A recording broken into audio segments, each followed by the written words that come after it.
On today's show, Are the league-leading Grizzlies a title contender? why Jimmy Butler's the front runner to win Most Improved Player. And in Crossfire, we debate whether anyone wants to play with Kobe. It's Tuesday, November 18th. The starter starts now.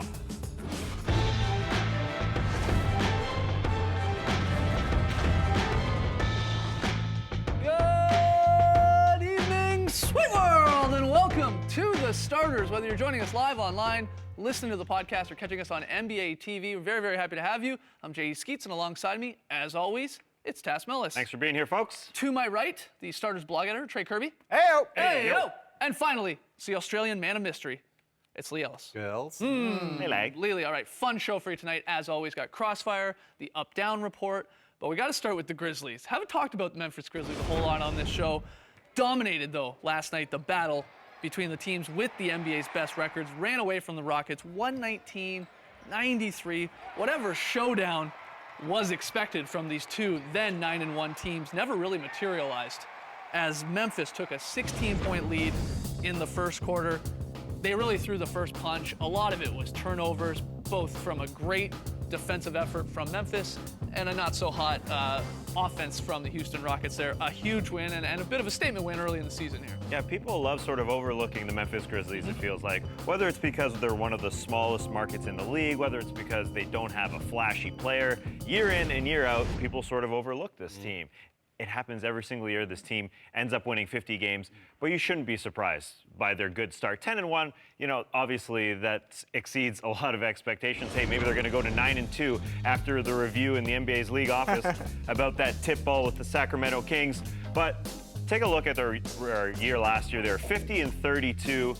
They won 678 of their games, 678 winning percentage with Marc Gasol, but because Marc Gasol was out, they took a bit of a hit. They were 10-13 projected. With Marc Gasol, they would have won 56 games projected. That puts them into a top 4 seed, which they very much look like they're going to get to this year. Would anyone expect them to finish lower than 56 wins at this point? I think that's pretty much a good benchmark for them. Basically what you're saying, when Gasol's with this squad, They're good. they're an elite Obviously, team. yeah. So are they a title contender? I know it's very, very early to throw that out there, but do you have them on the short list as a legit team that could go deep in the playoffs and challenge? I picked them as a top 4 seed before the start of the season, and to me that means a championship contender in the West because everyone is a legitimate contender if you're talking about the Western Conference because they're all so good. I think you have to put them in that conversation right now because there's a Spurs-like quality to them. They've got a really good big three in Gasol, Randolph, and Mike Conley who've been together nearly 400 games. They grind you down on defense, and on offense, there's no one guy who they need to look to every night to score a lot of points. Last night, Mike Conley led them with 19 points. I know it was a bit of a blowout, so other guys got to more minutes than they wouldn't normally get.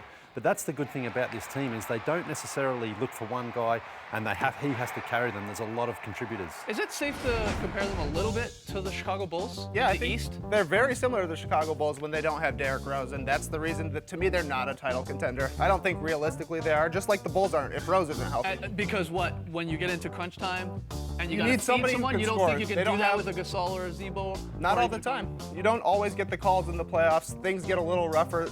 Possessions get even harder, and the Grizzlies have a hard enough time. They need more shooting. They need somebody else who can create, I think. It is always a little difficult, I think, to be a post player in crunch time, Yeah. to feed a guy a ball and say, hey, go get us 2 points or get to the line. It usually is sort of a perimeter guy, a guard or a wing player.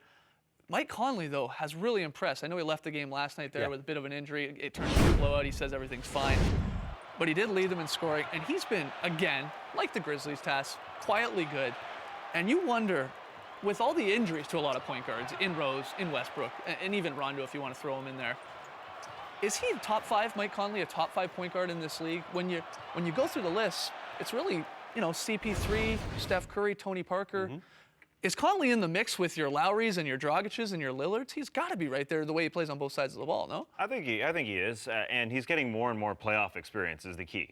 And I think this entire team is growing together, as you mentioned, just a ton of games together, and that's what makes them a threat. Mike Conley is getting older, becoming more of a veteran. We've got Marc Gasol going to become 30 years of age in a couple months. I think they're basically sort of at their peak, and I'm with you, Trey. The guy that we just saw there is the key to me. They don't have a lot of outside scoring, but Vince Carter is the key to me with this team. And I know we're banking on a 37-year-old guy, but Coming off the bench. yeah, coming off the bench. I mean, I'd rather him come off the bench because they're going to get into crunch time. We know their defense is going to get them into crunch time in a close game. They've gone long series with each and every playoff opponent that they've had.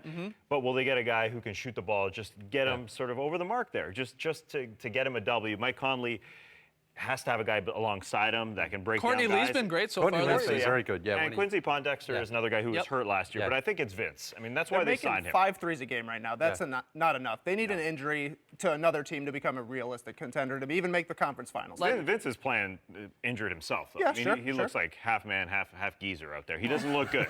Well, let's hear what people think. Do you think the Grizzlies right now, legit title contender? I know someone who does think they are. That's Justin Timberlake. I don't know if you guys saw this last night. He took to Twitter after the win, tweeted Grizzlies, and then got a lot of responses. One from James Stenback there, who wrote, bandwagon. Timberlake fires right back at him. I'm from Memphis, and I'm an owner. Anyone else? Hashtag wig snatch. Timberlake It's been snatched. not taking any of that. Yeah, Okay. but, you know, minority owner there in the Grizz, obviously from Memphis, so he's back in that squad, and rightfully so has been for a long Yeah. time. He put James in his place there. Again, let us know what you think about the Grizz. I want to get to a couple other teams. I sort of compared the Grizzlies to the Bulls. Chicago last night goes into LA, beats the Clippers without D Rose, without Pau Gasol, and quite handily in the end, 105-89. The big story in this one, yeah, it's the Bulls, so everyone's chipping in, but Jimmy Butler continuing to impress. 22 points, 8 boards, 6 assists last night. And a lot of those points, 6 deep in that fourth quarter when the Clips did make a bit of a run. They went to Jimmy Butler inside and said, go to work. It's an award I sort of hate to talk about, guys. Yeah. The most improved player, but he's got to be the leader right now. This is the type of player who should be a candidate, not someone who just has that astronomical jump in numbers. His numbers have improved a lot over last year, so he fits both those categories. But what I like about him is just the confidence he has right now shooting the ball. That very first shot you saw last night, he kind of posted up Chris Paul and then just popped it right in his face. His shot sort of went in and out a little bit during last night's game, but throughout the course of this season, he's moving really well without the ball, cuts really hard to the hoop, and he's using his body to really outmuscle guys. He's really adopted a stronger offensive game. Yeah, and you mentioned that post-up game. That's kind of becoming a go-to weapon for him and the Bulls. If he gets a smaller guy switched on him, they kick it down in there, and he's just too strong for a lot of the guards that are going to end up guarding him. He's a candidate for this award because when you think about the Bulls, you think about 3 guys before you think about Jimmy Butler. So when it comes to the end of the year and you see his numbers are fantastic, you'll say, okay, I might vote for this guy because his numbers are that good. He's already got 6 20-point games this year. Yeah. He had 5 all of last year. So Yeah. heck of a time to pick for him to improve because this is his contract year. Works out pretty well for him. You're right, though. He's gonna get maxed. He's getting to the line a lot. Yeah, he's going to get a payday here.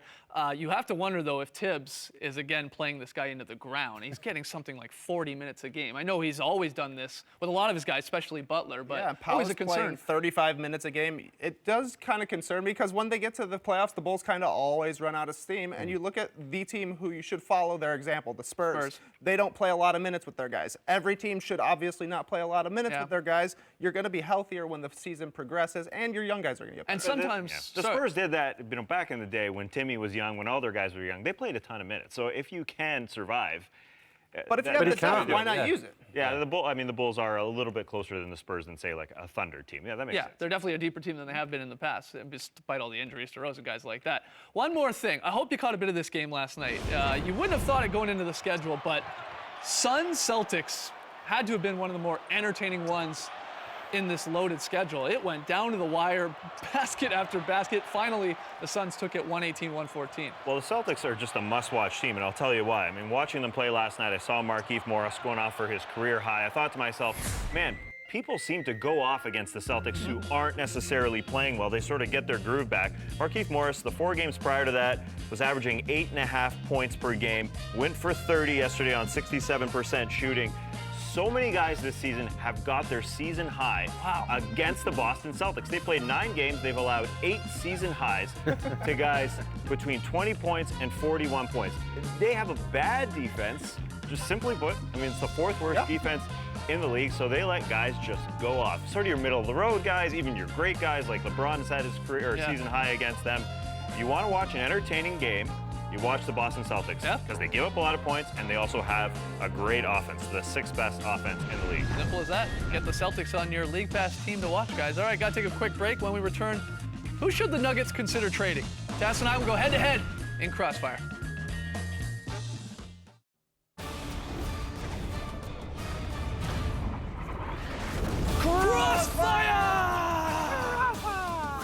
Welcome to Crossfire. This is how it works. Trey will give Skeets and I 3 topics. We will debate each one, and at the end of it all, Trey will declare a winner. Trey, what is topic number 1? First question. According to Nuggets GM Tim Connolly, every player on the roster is a movable asset. So who should the Nuggets trade first? Wow. If you're going to really blow it up, then start with your new guy you just gave a contract to, and Kenneth Faried. Really? Yes. On Monday, ESPN's Kevin Arnovitz suggested that despite that 4-year, $50 million contract extension with the Nugs, that Faried is not loved throughout the organization. You could get a lot of assets, a lot of young players, draft picks for a guy like Faried. They've done it before with Nene. They signed him to an extension, traded him not long after. Maybe it's Kenneth. Maybe I feel like they don't need more assets and more average players. I feel like they should trade Wilson Chandler. Wilson Chandler can help the Los Angeles Clippers right now, and I don't want the Los Angeles Clippers to be bad anymore at the small forward position. Matt Barnes hasn't been able to do a thing. It would also help Danilo Gallinari, who is a shell of himself on the bench. Move your $7 million player to pay your $11 million player some more. What are you going to get for Wilson Chandler, first off? But Faried to me, here's the thing. He's a glue guy. We saw that with Team USA. But is he a guy you can build a franchise around? No, I'm not sure. I don't know if they have any of those guys. Is it even Lawson? I mean, everyone's movable, they say. Everyone is. Next Topic one. Number 2. Loaded question. Would you want to play on Kobe Bryant's team? Oh, come on. Do I want to win basketball games? Yes. Then I don't want play with Bryant. Kobe. Yes, He's come on. won one. Kobe Bryant, that's all he wants to do is win basketball games. He will drag your butt to the finish line. If you have a problem with Kobe Bryant, that's because you don't take your craft seriously enough like he does. The only issue he has is to come to work and win basketball games. If he has an issue with you, then all you have to do is stand up to him, much like Steve Kerr did with Michael Jordan. I disagree. I think Kobe right now only cares about passing Michael Jordan on the all-time scoring list. No, he just 34 wants to shots win. in 31 minutes on Sunday. Would you want to play with a guy like that? I mean, think about playing rec league ball. There's 2 guys that no one wants to play with. 1, the guy that always calls fouls, and 2, the guy that always chucks up shots. No one wants to go out and play basketball with those guys. You're never going to see the ball, so why would you play defense? I would say no. Nobody warned shots No, on I that wouldn't. team. That's why he's taking all those shots. We If don't somebody really know stepped that up because and he's played taking defense, them all. if somebody stepped up, played defense, played hard beside him, they would love Okay, to so play you with come Kobe play Bryant. defense for me. Let me shoot all the shots. That's what you want guys to do? He would respect anyone who steps up and works hard. Nobody's doing that on that team. Topic number 3. Final one. This should be a simple one. When will the 76ers win their first game? This is a tough one. A 10-game losing streak to start the season, but I think it ends tomorrow, Wednesday night, against the Boston Celtics. Wow, bold. It's over. Listen, the Sixers can't score. That's their problem. They're 30th in offense. Their defense is meh as well. But the Celtics can't stop anybody. So I think this is a perfect little solution. They get in there. Celtics can't stop them. They are going to score. They've actually had some close games. 3 games with 3 points or less as the deficit. I'm going December 5th against OKC. We know they've been killed by injuries, but here's why. Last season, Tess, you called it. Last season, the 76ers snapped their NBA record tying 26-game losing streak by beating the Pistons. One more loss, the record would have been all theirs, but Philly, they like to share. They're thoughtful that way, which is why I think they'll do the exact same thing. They'll lose 18 games, and then they're going to beat the Thunder, and in the end, they'll have tied the Nets there for the worst start to a season. That's just the way Philly rolls. Do we actually just pick when the Sixers are going to win a game? I mean, Yeah, well. so hard to watch. I think they do it against the Celtics. All right. It's going to be a good Again, game. you did call it last year, so it could happen. All right, Trey, who won this bad boy? Today's winner is Task because he's never wrong about the 76ers. Yeah, you're right. You're right. All right. First win of the season for Tassie and Crossfire. Got to take a break. Lots more still to come. We're going to give thumbs up or thumbs down to Christmas jerseys, the Bucks playoff chances, and the Kings protest. So don't go anywhere. You're watching The Starter. It was Tim.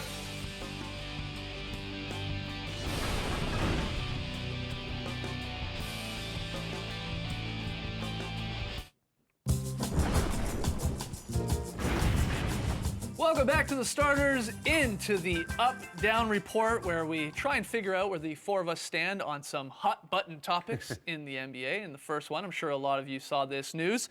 Last week, the NBA releasing their new Christmas jerseys. The twist is that the backs of the jerseys will feature players' first names. I am the only one down on these things. How can you be down on me? Trey, Tass, and Leith all thumbs up on a Derek jersey or a John jersey. I'm trying to get me that Ed Davis Christmas jersey, just straight up Ed on the back. I just want Steph Curry's to say Wardell on the back because that's his first name. I do not. I'm amazed. I like that the sleeves are gone. I'm a fan of that. But the first name, It looks great. it does not It look does. good. Why not have something different on Christmas Day? Every year, the new Christmas Day jerseys, people say, I don't like them. I reckon they're great. I'd wear one. I reckon they're great. I reckon the same. I will give thumbs up to any jersey without sleeves. That's it. I don't care what they say on them. All right, I like it. Let's hear what people think with all of these in the Up-Down Report. Next one, the Milwaukee Bucks, bit of a surprise team playing 500 ball right now. I want to know whether you, and again, everyone watching and listening, up, down on the Bucks playoff chances. I'm Debbie Downer here, apparently. I'm the only one down. All of you guys up, man. buying into the Bucks as a playoff team. Sell me on it. Think about the Bobcats. They were the Bobcats still last year. They had a defense that started out strong, and we're like, there's no way this is going to last. Right. It lasted, and they made the playoffs. The same thing is happening with the Bucks right now. Jason Kidd might be a good coach. His defenses tend to do pretty well. You're right. This is this year's version of the Bobcats. They are an incredible defense right now, the second best defense in the league, and a very bad offense.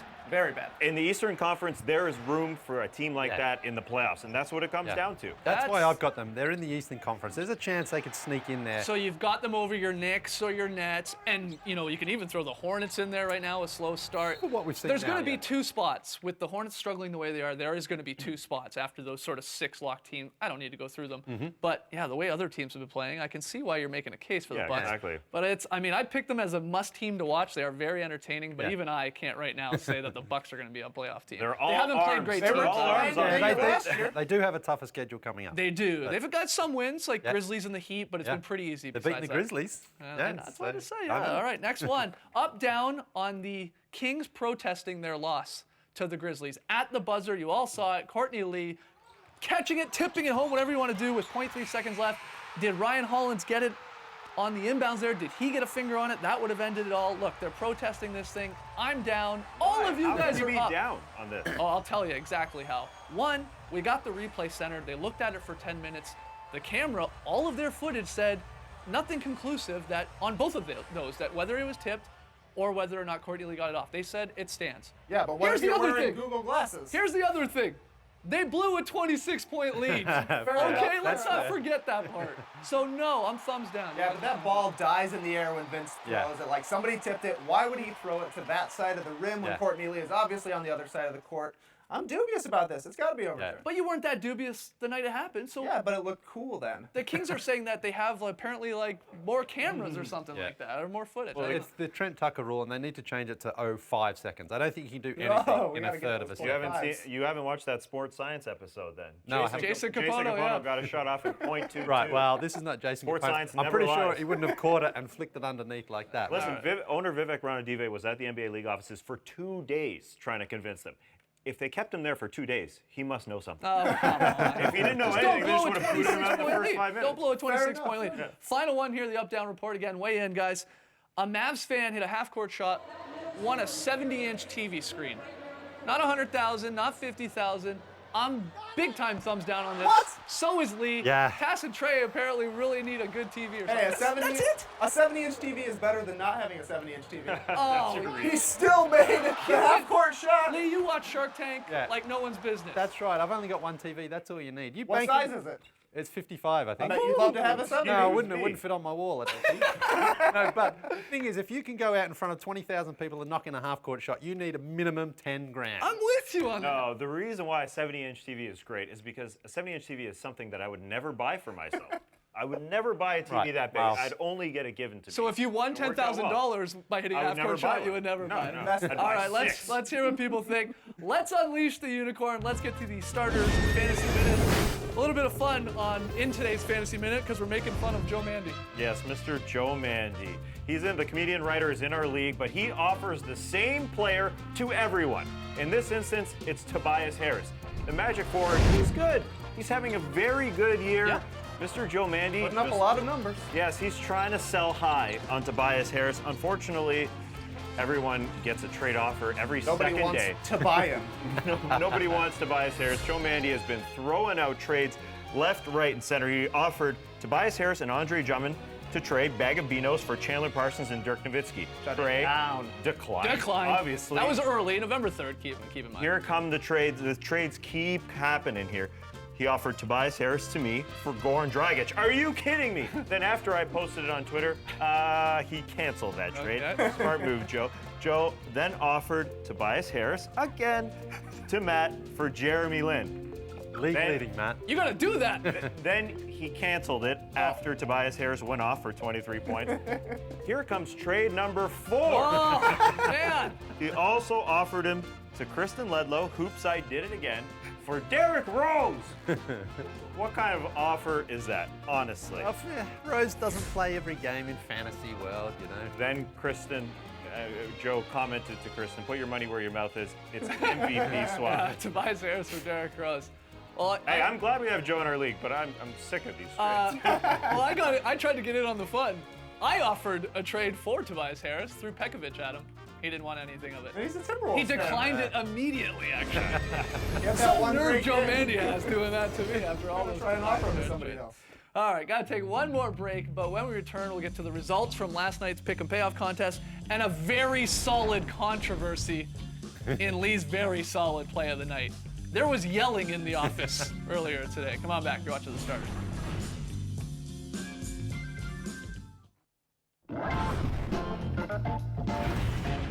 Back with The Starters, pick and payoff results from Monday night. We're all tied up. 29 and 22 overall. Task gained a game on me. Thank God for the Blazers winning late for me. Tonight, we both like the Hawks and the Knicks. Disagree on the 2 later games.